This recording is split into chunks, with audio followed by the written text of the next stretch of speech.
Amor, um dos maiores deuses modernos. O amor vende. O amor é sedutor. O amor está no ar que nós respiramos, na cultura em que vivemos, da música ao cinema, à publicidade. Na nossa cultura, pelo menos é o que nos dizem, amar é estar liberto de quaisquer barreiras ou algemas. Dizem-nos que o amor não pode ter limites, porque o amor precisa de ser livre para ser amor, sem restrições de qualquer natureza. Dizem-nos que quaisquer fronteiras que se coloquem sufocam o amor. E por isso o amor não pode coexistir com a autoridade, porque onde existe exercício de poder ou regras, não pode haver amor. E por isso, por exemplo, se duas pessoas se amam, então não pode haver nada que as impeça de ser felizes. O amor na nossa cultura é tão popular e importante que é possível basicamente justificar praticamente tudo se dermos a palavra amor como justificação, como razão. O amor passa a ser por isso o seu próprio limite. Desde que o amor seja dado como justificação, as fronteiras do desejo e da satisfação são limitadas apenas pelo consentimento. É por isso que a infidelidade ou a fornicação não podem ser um limite ao amor, desde que haja consentimento entre as partes. Amar, dizem-nos, é a aceitação incondicional de qualquer decisão ou ação de alguém. Porque se não aceitarmos, é porque não amamos. Mas mais do que aceitar, notem, se alguém não aprovar o outro na nossa cultura, então já se chama discurso de ódio. Se eu não aprovo ou não valido que um homem se pode identificar como uma mulher e passar de facto a ser uma mulher, então é porque eu não amo essa pessoa, é porque eu não a aceito como ela é. O amor, dizem-nos, tem que ser orgânico, não institucional, porque lá está, nós não podemos colocar limites ao amor. Qualquer limite ou regra vão sufocar o amor. E por isso, é exatamente por isso que o compromisso e a aliança têm de ser banidos da nossa cultura, ou estão praticamente a ser banidos. Porque o amor tem de soprar onde quer e não pode ser controlado. O amor não pode ser educado, muito menos pode ser uma responsabilidade.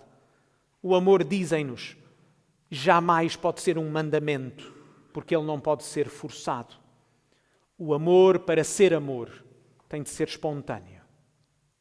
Mas, queridos irmãos e queridos amigos, este amor, o amor moderno, tem pés de barro.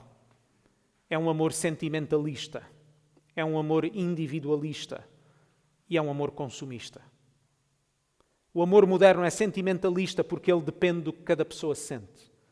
A emoção é rainha e exerce autoridade sobre qualquer outra coisa. O amor moderno é passageiro, circunstancial, variável, aliás, como são variáveis as nossas emoções. O amor moderno só dura enquanto o êxtase durar. Mas este amor, exatamente porque está tão dependente do sentimento, é um amor caprichoso, um amor o qual ninguém pode confiar. O até que a morte nos separe passou a significar até que o sentimento durar. O amor moderno também é individualista, porque tem tudo a ver com o eu.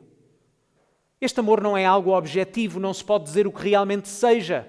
Na verdade, notem, não pode ser avaliado, muito menos questionado.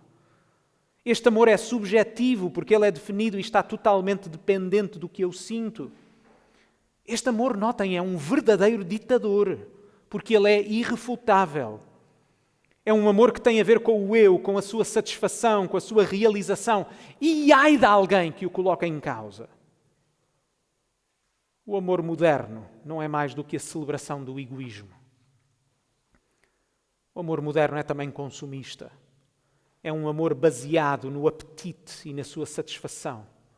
E por isso o amor moderno trata o outro como um objeto de satisfação pessoal. O amor moderno não passa de uma criança mimada que diz: eu quero a minha satisfação aqui e agora. E o outro é apenas um objeto para a minha satisfação. Sabem, a Bíblia ordena os cristãos a amar. Mas embora o termo, a palavra seja a mesma, o seu significado e prática são radicalmente diferentes. E por isso convido-vos a abrir as vossas Bíblias na carta que o apóstolo Paulo escreveu aos Efésios, no capítulo 5. Podem encontrar este texto na página 1114 das Bíblias à vossa frente, nos bancos à vossa frente. Página 1114. Efésios, capítulo 5. O capítulo são os números grandes a negrito que podem encontrar nas páginas da Bíblia. Portanto, o capítulo é esse número grande, 5. E depois vamos ler os versículos, que são os números pequenos, os versículos 1 a 14. Efésios, capítulo 5, versículos 1 a 14. E diz-nos assim a palavra de Deus. Sede, pois, imitadores de Deus como filhos amados, e andai em amor, como também Cristo nos amou e se entregou a si mesmo por nós, em oferta e sacrifício a Deus, em cheiro suave. Mas a prostituição e toda a impureza ou avareza nem ainda se nomeia entre vós, como convém a santos. Nem torpezas, nem parvoíces, nem chucarrices que não convêm, mas antes ações de graças. Porque bem sabeis isto, que nenhum devasso ou impuro ou avarento, qual é idólatra, tem herança no reino de Cristo e de Deus. Ninguém vos engane com palavras vãs, porque por estas coisas vem a ira de Deus sobre os filhos da desobediência. Portanto, não sejais seus companheiros, porque noutro tempo erais trevas, mas agora sois luz no Senhor. Andai como filhos da luz. Porque o fruto do Espírito está em toda a bondade e justiça e verdade, aprovando o que é agradável ao Senhor. E não comuniqueis com as obras infrutuosas das trevas, mas antes condenai-as, porque o que eles fazem em oculto, até dizê-lo, é torpe. Mas todas estas coisas se manifestam, sendo condenadas pela luz, porque a luz tudo manifesta. Pelo que diz, desperta tu que dormes, e levanta-te de entre os mortos, e Cristo te esclarecerá. Notem os versículos 1 e 2 do capítulo 5. São como que a conclusão da última secção, do final do capítulo 4, bem como o centro do texto de hoje. É destes dois versículos que flui todas as exortações de Paulo neste parágrafo. Agora lembrem-se que a ideia principal que norteia tudo o que Paulo está a escrever na segunda parte desta carta está no capítulo 4, versículo 1. Certo? Quando Paulo os exorta desta forma: rogo-vos, pois eu, o preso do Senhor, que andeis como é digno da vocação com que fostes chamados. Parte dessa forma digna de andar, de sermos cristãos, implica, vejam o versículo 17 ainda no capítulo 4, quando Paulo diz que não andeis mais como andam também os gentios, na vaidade do seu sentido, do seu raciocínio, da sua maneira de pensar.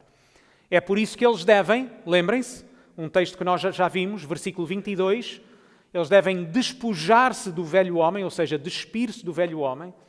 Versículo 23, devem renovar-se no espírito do seu entendimento.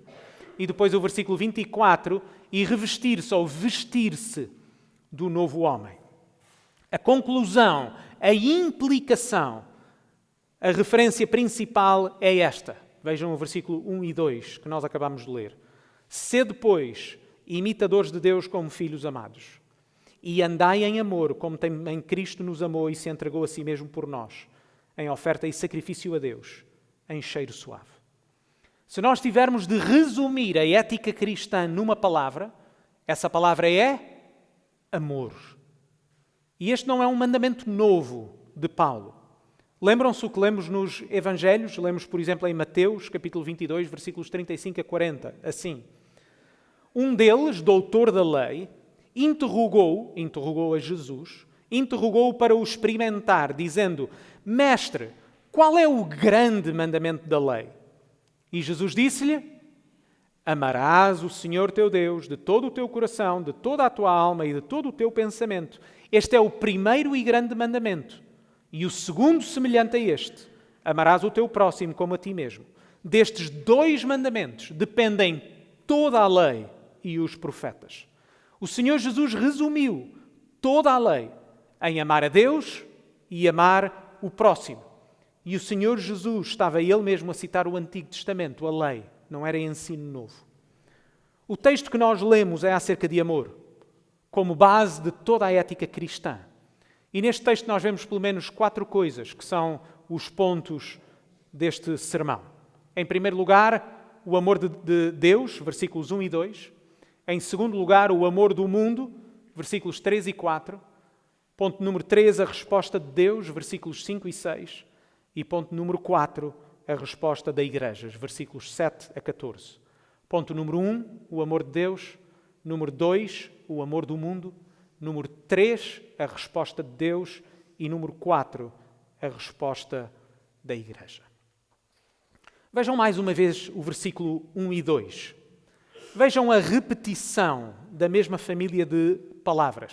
Nós somos filhos amados, somos chamados a andar em amor, assim como Cristo amou. A ênfase marcada por esta tríplice repetição é difícil de escapar. Mas notem como o amor é claramente definido neste texto.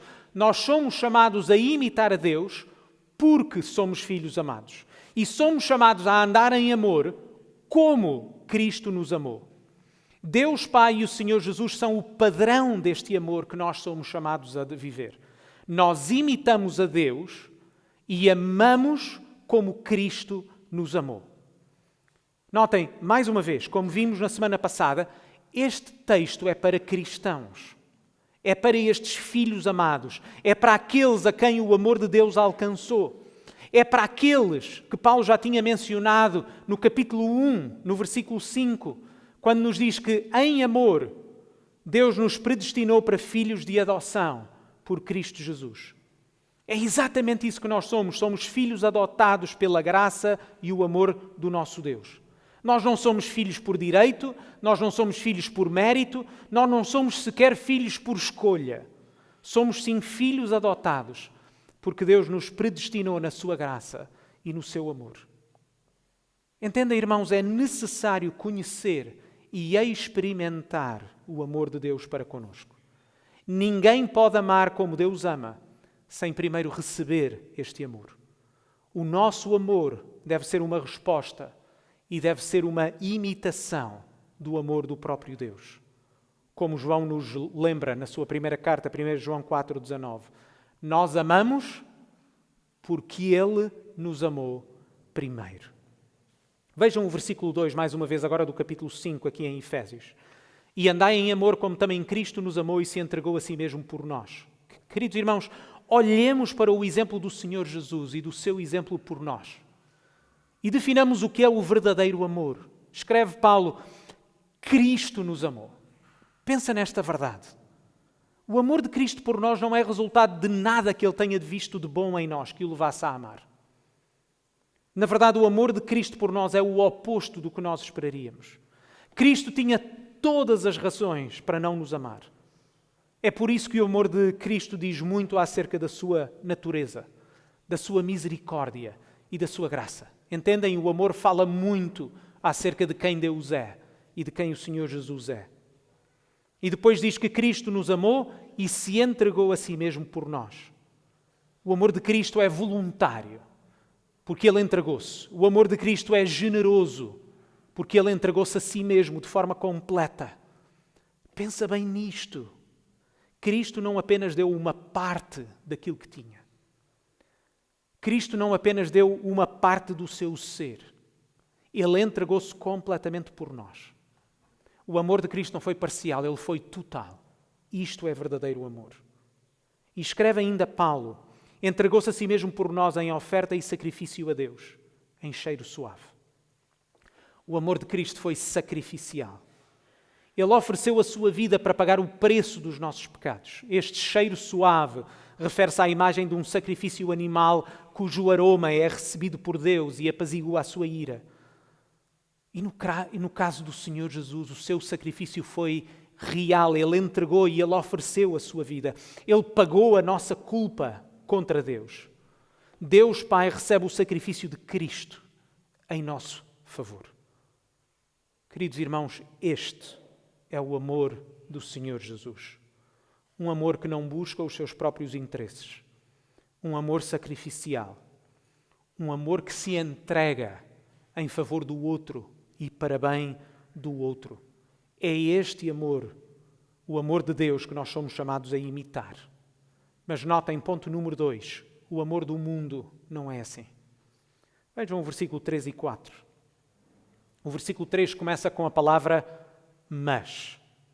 É o começo de um contraste entre o amor de Deus, que eles devem imitar, e o amor do mundo. Nos versículos 3 e 4 encontramos uma série de práticas que são exatamente o oposto do amor que nós encontramos no Senhor Jesus. O versículo 3 menciona uma série de 3 ações e no versículo 4 apresenta-nos uma série de 3 práticas no uso das palavras. No que diz respeito às ações, vejam o versículo 3. Paulo fala em imoralidade sexual, porque a palavra prostituição aqui não reflete bem o sentido da palavra original, ou seja, esta prostituição ou imoralidade sexual é todo o tipo de práticas sexuais fora do casamento, como Deus o estabeleceu. Depois, a impureza aqui referida é a falta de pureza sexual. E a avareza é melhor traduzida aqui por cobiça ou por ganância, ou talvez insaciabilidade. Aliás, estes pecados, Paulo já tinha falado sobre eles, e para os irmãos entenderem este significado e esta conotação, vejam no capítulo 4, o versículo 19, quando ele está a falar sobre a maneira como os gentios andam. Diz assim, os quais, havendo perdido todo o sentimento, ou seja, toda a sensibilidade, se entregaram à dissolução para com avidez, esta é a mesma palavra que aparece como avareza no capítulo 5, ok? Tem a ver com avidez, com algo que é insaciável, e diz para com avidez cometerem toda a impureza. Mais uma vez, esta é a mesma palavra que depois Paulo agora usa no capítulo 5. Notem bem o contraste do amor de Deus e de Cristo. O amor do mundo não busca os interesses do amado, mas os seus próprios interesses. O amor do mundo procura satisfazer os seus desejos e procura-o com avidez. O outro serve enquanto me servir a mim. Na medida em que ele me fizer feliz, é por isso que eu o amo. Eu amo o outro na medida que o outro me satisfaz. O amor do mundo é um travesti, usurpa a linguagem do amor, mascara-se, mas a sua natureza é radicalmente diferente. O amor do mundo não tem a capacidade de sofrer, porque a sua base é o prazer imediato e momentâneo. É por isso que o amor do mundo é tão sexualizado. É a razão pela qual tudo passou a ser acerca de sexo. Até a nova artificial separação entre sexo e género nos mostra como a identidade das pessoas passou a ser agora definida do ponto de vista sexual e da sua orientação sexual. Que raio de amor é este? O amor do mundo não gosta da verdade. O amor do mundo é mentiroso, porque ele promete o que nunca pode cumprir. O mesmo homem ou mulher que ainda ontem prometiam o amor eterno a alguém, estão hoje nas redes sociais a prometer o mesmo amor, mas a outra pessoa. Este amor não é confiável. Este amor é sujo. Este amor é egoísta. Como John Stott escreveu, Paulo passa do autossacrifício para o seu oposto, a autoindulgência. Este é o amor do mundo. É um amor autoindulgente. E Paulo escreve que é este amor que não convém a santos. Ou seja, não convém àqueles que já foram separados por Deus e lhe pertencem. Aqueles que conhecem o amor de Deus reconhecem bem a vergonha do amor do mundo. E no que diz respeito às palavras, vejam o versículo 4. Também elas têm uma conotação sexual. E talvez isso não seja perceptível nas nossas traduções, mas a nova revisão, conhecida como o Almeida 21, traduz desta forma, que talvez seja um pouco mais apropriado. Quando diz, não haja indecências, nem conversas tolas, nem gracejos obscenos. Notem, o oposto de usar as nossas palavras desta forma é, final do versículo 4, ações de graças. E este contraste pode soar estranho. Por que é que a imoralidade sexual, seja em palavras ou ações, é o oposto de dar graças? Mas a razão parece-nos simples dentro do contexto. Queridos irmãos, aqueles que já foram alcançados pelo amor de Deus não vivem mais para agradar a si mesmos. Nós sabemos que tudo o que nós somos e tudo aquilo que nós temos é pela graça do nosso Deus. É por isso que as nossas palavras passam a ser dirigidas a Deus. Nós não mais procuramos o prazer pessoal, mas sim dar graças a Deus pelo seu amor por nós. Notem bem, o verdadeiro antídoto contra a impureza sexual é dar graças. A ação de graças nasce de um coração cheio de alegria. A ação de graças nasce de um coração que está satisfeito em Deus e no seu amor. Sabem porque é que o amor do mundo nunca está satisfeito? Porque nós não fomos criados para esse tipo de amor. O amor do mundo nunca pode ser satisfeito. É por isso que as pessoas procuram com avidez prazer atrás de prazer, satisfação atrás de satisfação. E nunca estão completamente satisfeitas. Mas quando recebemos e compreendemos o amor que Deus teve por nós, a esperança que nós temos em Cristo, então, depois de conhecermos esse amor, nós ficamos satisfeitos. É por isso que nós devemos examinar-nos. A tentação e o pecado são exatamente o reflexo de insatisfação. A natureza do pecado é o engano e procura mentir-nos a dizer que Cristo não é suficiente para nós e que o pecado é preferível para nos dar satisfação. Por isso, a forma de lutar contra a tentação não é apenas o puro esforço, não é apenas procurar fazer o esforço de deixar de pecar. A maneira de lutar contra a tentação, e particularmente contra a tentação sexual, é colocar diante dos nossos olhos um amor melhor. É amarmos mais a Deus do que o pecado. É conhecermos melhor o amor de Deus de maneira que o pecado perde a sua atração e o amor de Deus toma conta das nossas vidas. Quanto mais crescemos no conhecimento do amor do nosso Deus, mais reconheceremos a vergonha do amor do mundo. Quanto mais Deus for a nossa satisfação, mais o pecado perde o seu apelo. Meus irmãos, o mundo antigo não era muito diferente do nosso. Notem como um comentador escreveu a propósito deste texto. Ele diz assim: a imoralidade sexual era um problema enorme na igreja primitiva entre os gentios. As relações adúlteras, os homens que dormiam com as suas escravas, o incesto, a prostituição, os encontros sexuais sagrados nos templos locais e a homossexualidade faziam parte do cotidiano desta cultura. Não havia uma norma social generalizada no que respeita às relações sexuais. E também nós não temos mais uma norma social no que respeita à moralidade sexual. Aquilo que nós temos são apenas formas diferentes de imoralidade sexual. Temos de reconhecer, queridos irmãos, e falar de forma aberta e direta. E deixem-me já dizer que, queridos irmãos, isto pode causar algum desconforto, mas nós precisamos de falar sobre estas coisas, porque o nosso mundo não é diferente. As mesmas tentações afetam-nos a nós. E também nós somos tentados de forma sexual nos dias de hoje. E Satanás tem trabalhado bem nesta área.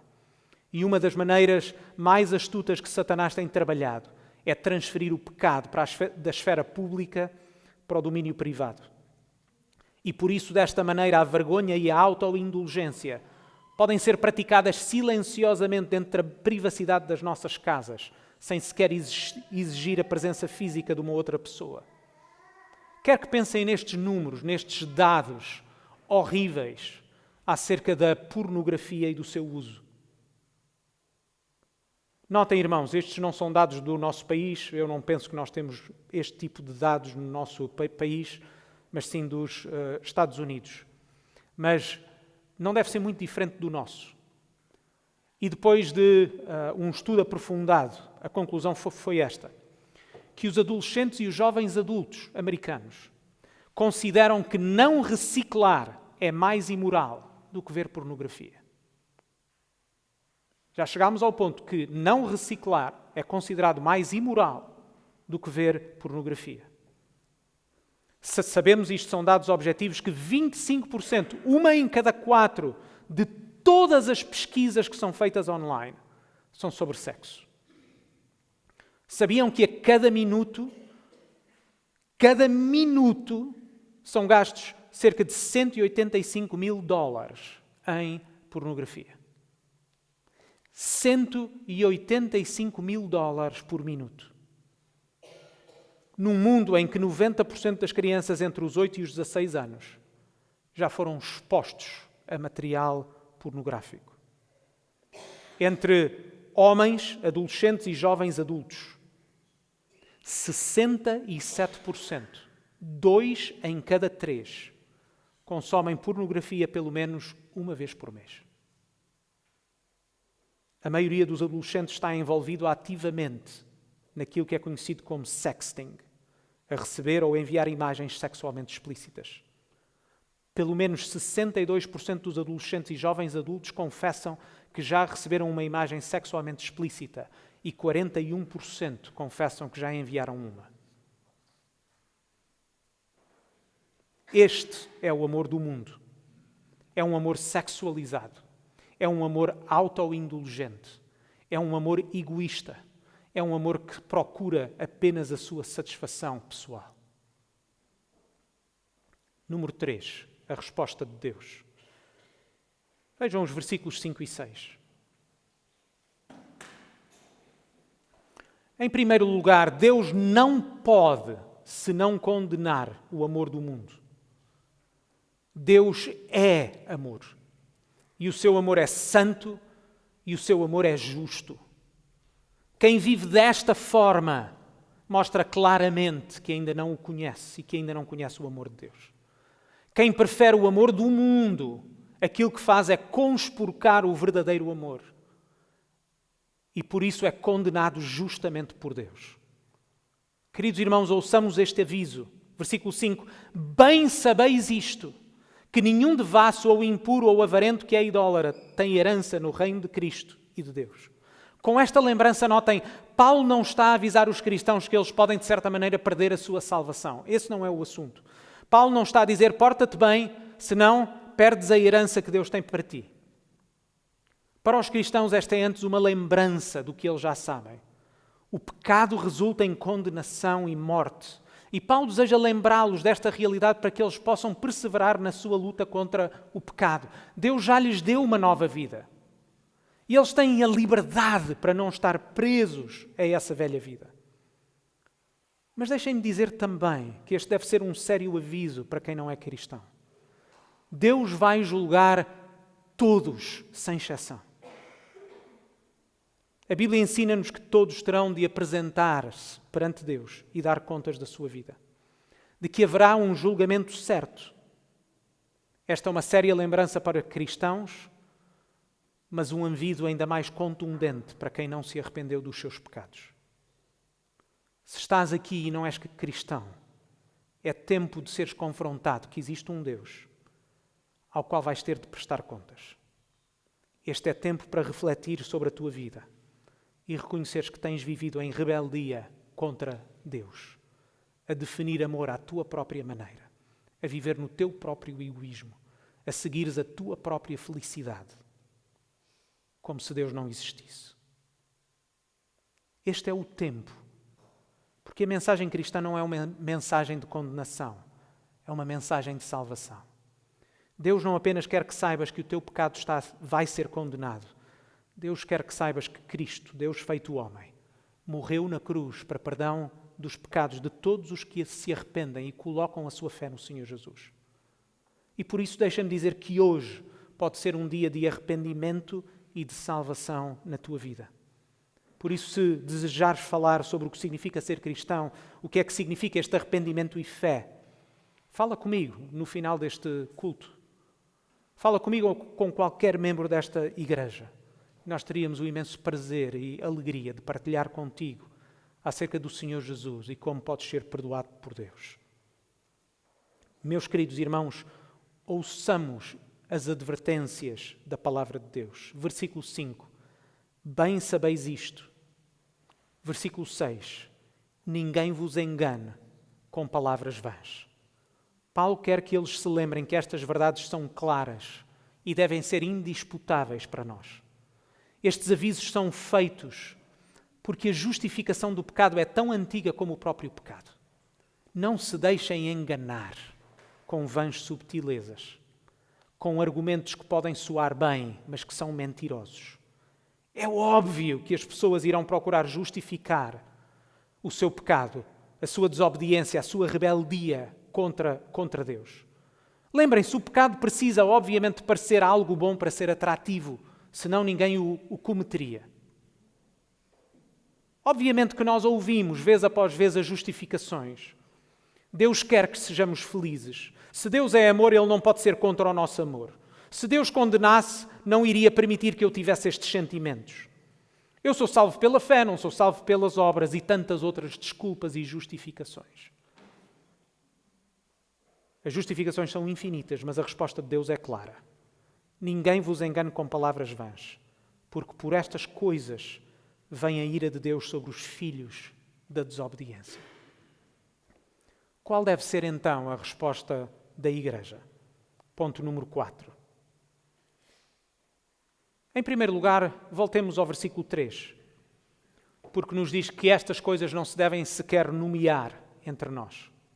A Igreja precisa lutar intencionalmente contra estes pecados. A busca da santidade deve ser central na vida do cristão e da Igreja. E o que devemos desejar é que os nossos pensamentos, as nossas palavras e as nossas ações sejam transformadas. Lembrem-se, irmãos, o facto de Deus nos ter dado uma nova vida não faz com que nós sejamos ou nos tornemos perfeitos de um dia para o outro. O que significa que é a nossa responsabilidade viver a nova vida que o Senhor Jesus nos deu. É a nossa responsabilidade mortificarmos o pecado na nossa vida. É a nossa responsabilidade procurarmos viver em santidade e procurarmos viver em obediência. Somos chamados a viver vidas consagradas a Deus. E isso significa que nós temos de compreender a natureza do pecado e temos de o saber condenar, temos de o saber discernir. Lembram-se do ensino do Senhor Jesus? Quando lemos em Mateus 5, 27 e 28, quando diz assim: ouvistes o que foi dito aos antigos, não cometerás adultério. Eu, porém, vos digo que qualquer que lhe atentar ou olhar para uma mulher para a cobiçar, já em seu coração cometeu adultério contra ela. É exatamente com base neste ensino que o Catecismo de Westminster coloca desta forma, em 3 perguntas distintas. Pergunta 70, qual é o 7º mandamento? O 7º mandamento é: não cometerás adultério. Pergunta 71, o que é que o 7º mandamento exige? O 7º mandamento exige que nós e todos os outros nos mantenhamos sexualmente puros, de coração, de palavra e ação. E a palavra 72, o que é que o 7º mandamento proíbe? O 7º mandamento proíbe pensar, dizer ou fazer qualquer coisa sexualmente impura. Queridos irmãos, nós somos sujeitos à tentação. Ainda há muito pecado na nossa vida. E ao mesmo tempo nós somos chamados a ser ativos na luta contra o pecado. É por isso que nós precisamos de falar sobre estas coisas. Porque precisamos de combater o pecado nas nossas vidas de forma intencional. E precisamos não apenas de fazer isso pessoalmente, mas ajudar-nos uns aos outros a viver desta forma. E uma das formas como combatemos o pecado é intencionalmente procurar viver em obediência. Vejam o versículo 9. O fruto do Espírito está em toda a bondade, justiça e verdade, aprovando o que é agradável ao Senhor. Entendem, irmãos, nós queremos fazer o que é bom, nós queremos fazer o que é justo, nós queremos fazer o que é verdadeiro. O que é que isso significa? Significa que nós procuramos aprovar as coisas que agradam a Deus. Nós não procuramos aprovar as coisas que nos dão prazer ou as coisas que fazem sentido na nossa mente. Nós conhecemos Deus, nós confiamos nele, nós submetemos à sua verdade, porque a sua verdade é boa e ela é justa para nós, mesmo que isso vá contra as nossas emoções. Nós confiamos mais no nosso Deus do que confiamos nas nossas emoções. A Igreja também deve saber que somos chamados a não ser companheiros. Vejam o versículo 7. Portanto, não sejais seus companheiros.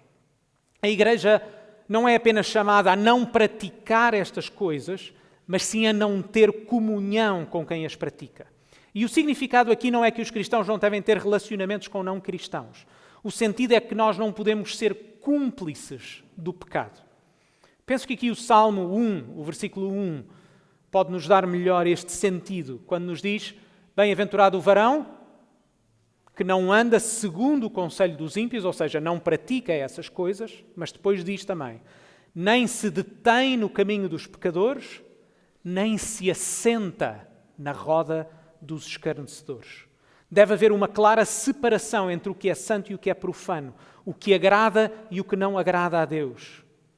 Meus irmãos, como é que nós podemos ser cúmplices daquilo que desagrada a Deus? Noutro tempo, diz Paulo, erais trevas, mas agora sois luz. Nós que agora temos o entendimento e o significado do pecado e da sua maldade, nós que conseguimos ver a ofensa do pecado para com Deus e das suas consequências, como é que poderíamos sequer coexistir com as trevas? Antes, pelo contrário, as trevas precisam de ser iluminadas com a luz. As trevas só deixam de existir quando são expostas. E é por isso que a Igreja deve também condenar o pecado. Vejam o versículo 7. E não comuniqueis com as obras infrutuosas das trevas, mas antes condenai-as. A luz não se mistura com as trevas. A luz dissipa as trevas. Uma das maiores armas do pecado é permanecer escondido. As trevas gostam de permanecer ocultas. Uma das tentações mais comuns na Igreja é fazer de conta que o pecado não existe. Mas, queridos irmãos, varrer o lixo para debaixo do tapete não remove o lixo. Apenas o retira da nossa vista, onde o lixo vai crescer e tornar-se um ninho de sujidade para todo o tipo de porcaria. Da mesma maneira, fazer de conta que o pecado não existe não o faz desaparecer, mas cria o ambiente apropriado para o pecado florescer. Entendem, irmãos? Foi exatamente num contexto de tolerância com o pecado sexual que Paulo escreveu aos Coríntios estas palavras, em 1 Coríntios 5:6. Não é boa a vossa jactância.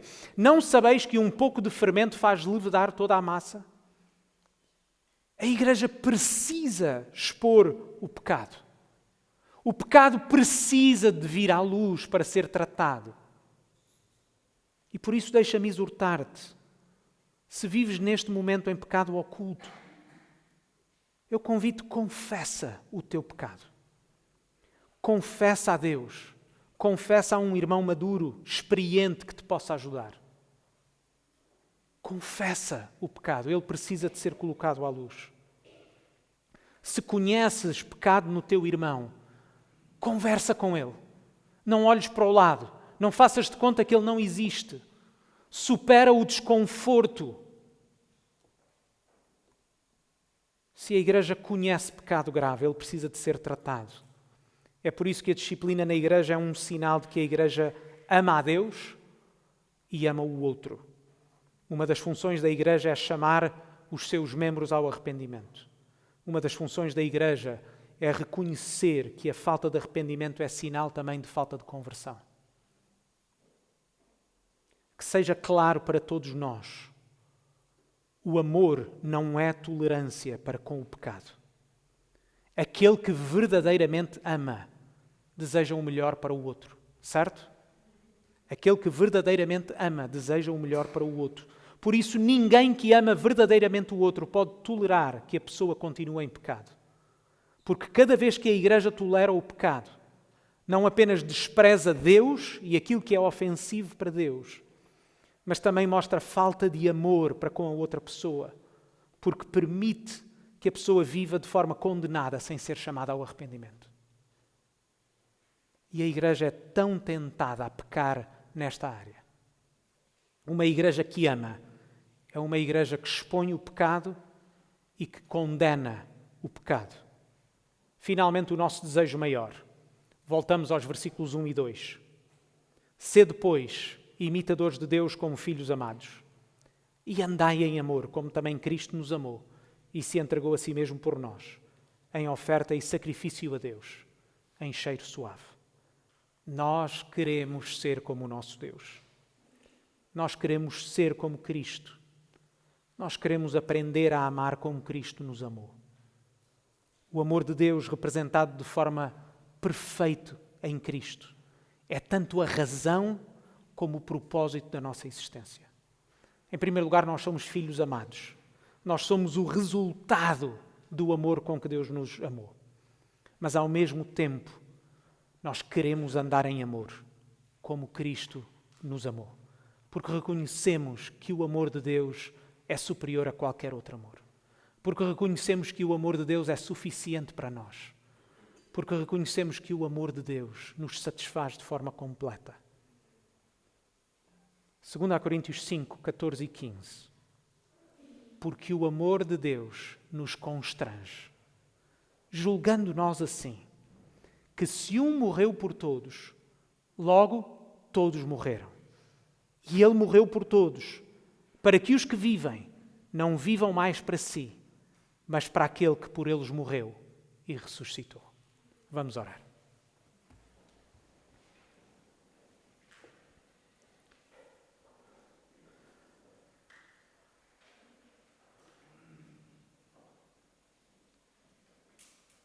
Pai do céu, Tu és um Deus de amor e o Teu amor é maravilhoso. Perdoa-nos, ó Pai, por tantas vezes ainda sermos tentados a considerar que o amor do mundo é melhor do que o Teu amor. Perdoa-nos, ó Pai, sempre que somos tentados e ainda acreditamos e nos deixamos enganar, que o amor deste mundo nos pode satisfazer melhor do que o Teu amor por nós. Ó Pai, Tu és amor e o Teu amor manifestou-se no Teu Filho Jesus. É esse amor que nós queremos imitar. É nesse amor que nós queremos viver. É esse amor que nós queremos pedir que Tu nos ensines. Nós oramos no nome do Senhor Jesus. Amém.